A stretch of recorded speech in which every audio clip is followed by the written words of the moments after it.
change, and I'm like you were so accustomed to the.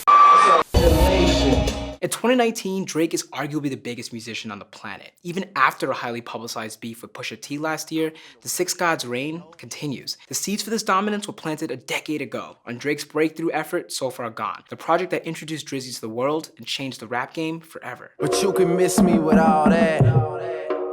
Diss me, then crawl back. I really wish y'all would fall back.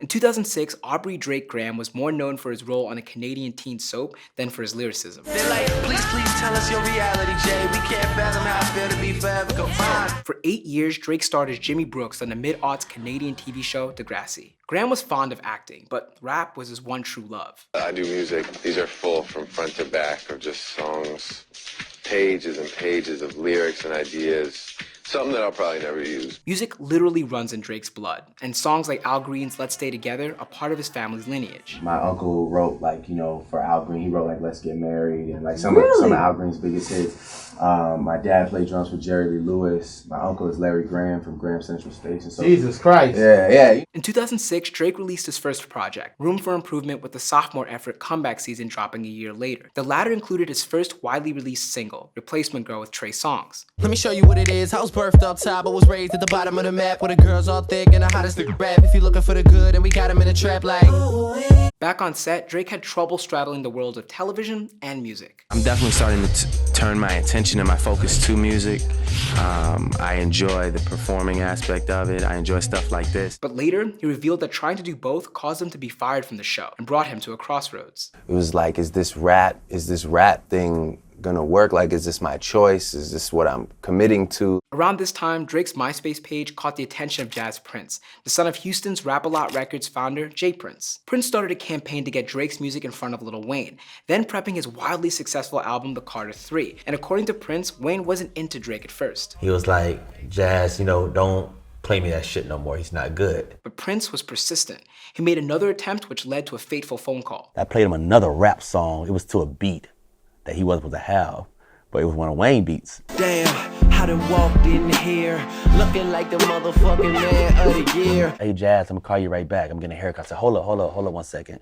I said, somebody wanna holler at you. He's like, yo, what's up? It's Weezy. And it was, you know, it ended up being Wayne. And he was like, I'm starting this thing called Young Money, and I'd really love for you to be a part of it. So I want to fly you out to Houston and meet you. Young Money, then consisting of a few members, but most notably an upstart Nicki Minaj, was just beginning. Tunechi later reflected on why he liked Drake. What I mean by that is it was so honest. The music was so honest. Right. And we as listeners, we weren't used to that yet. Drake flew out to Houston and immediately got to work. Their early collaborations showed their chemistry. Last place, Drizzy is the nigga in the lead now. Weezy told me just write every single thing you need down. And I just sold a lot of property to a buyer, and I think his name was kinda like Drake Drizzy Rogers, or Drizzy Drake Rogers. I'm too busy to play father. Fans could not believe that the person who starred in Degrassi was the same kid keeping up with Wayne on these tracks, something Drizzy loved. Wait. This guy is this guy? And I always say, I wouldn't have it any other way, man. All eyes were set on what his first project would be after Weezy's cosign. On his blog, October's Very Own, Drake fed a growing fan base with constant updates. In November 2008, Drake released a remix of Swedish artist Leaky Lie's pop song Little Bit, which was unexpected at the time. It's you I'm thinking of. But how we move from A to B, it can't be up to me, cause you don't know.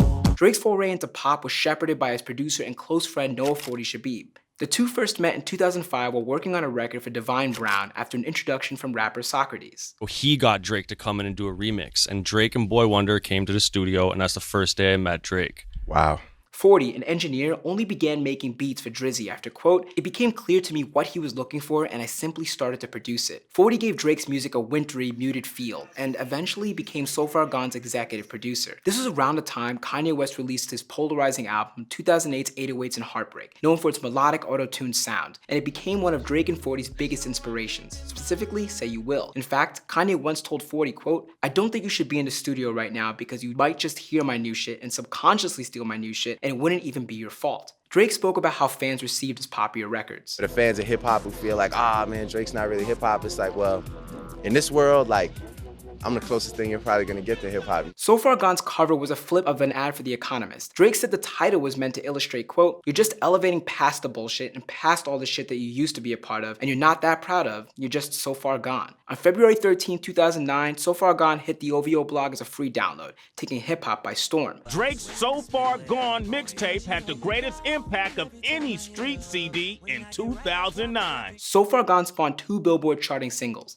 Successful featuring Trey Songz, which peaked at number 17. A lot of y'all are still sounding like last year. The game needs change and I'm the motherfucking cashier. And Best I Ever Had, peaking at number 2 with the music video directed by Ye. I say you the fucking best, you the fucking best, you the fucking best, you the fucking best, you the best I ever had, best I ever had. The then 23-year-old rapper demonstrated that he had the pulse on trending music from different genres, like remixing tracks from Swedish rockers Peter, Bjorn, and John, echoing Kanye's Young Folks remix in 2007. You don't even smile for me.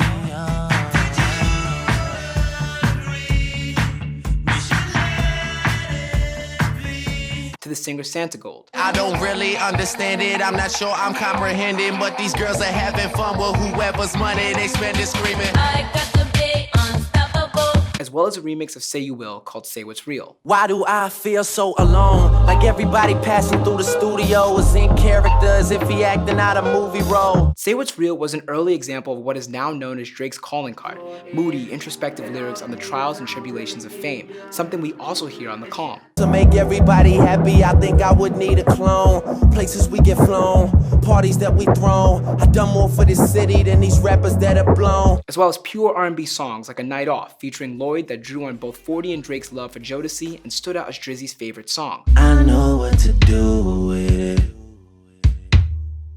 I know what to do with it.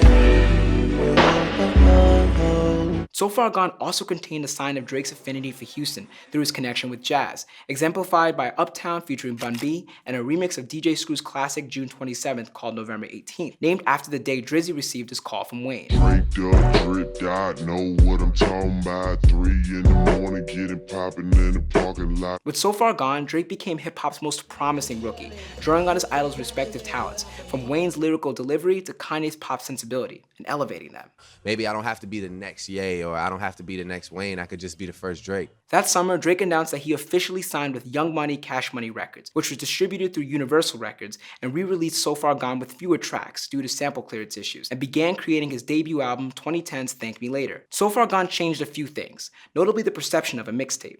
Dropped a mixtape, that shit sounded like an album. Who'da thought a countrywide tour be the outcome? The tape's 18 tracks were a slickly produced, original look at who Drake was as an artist, showcasing all of his skills. It forced his peers like J. Cole, then months away from his own breakthrough mixtape, The Warm-Up, to switch it up. Cole said, quote, "The Warm-Up went from being freestyle-based with a few dope songs that I love, to all songs that I love with a few freestyles." Cole was not alone. In the years that followed, free albums disguised as mixtapes were co-opted by other acts like Wiz Khalifa, A$AP Rocky, and the late Mac Miller. This door may have closed, however, since today, most listeners stream their music, which requires samples to be cleared. Drake's honesty throughout So Far Gone turned his life into lyrical fodder. Feel like I'm in crazy competition with the past. That's why I gotta ask, is anything I'm doing brand new?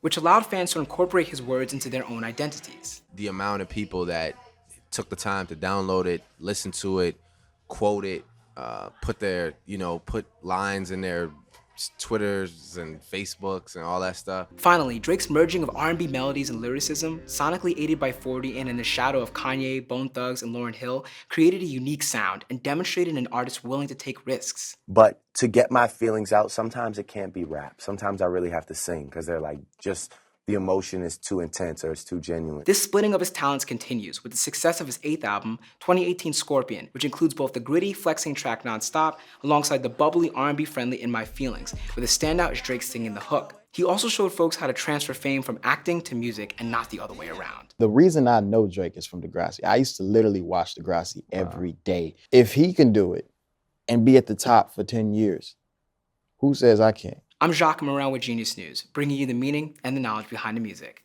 Peace. You know, just have a toast with you, because I don't have nobody else to toast with, so. And to y'all, man, for always supporting me and holding me down.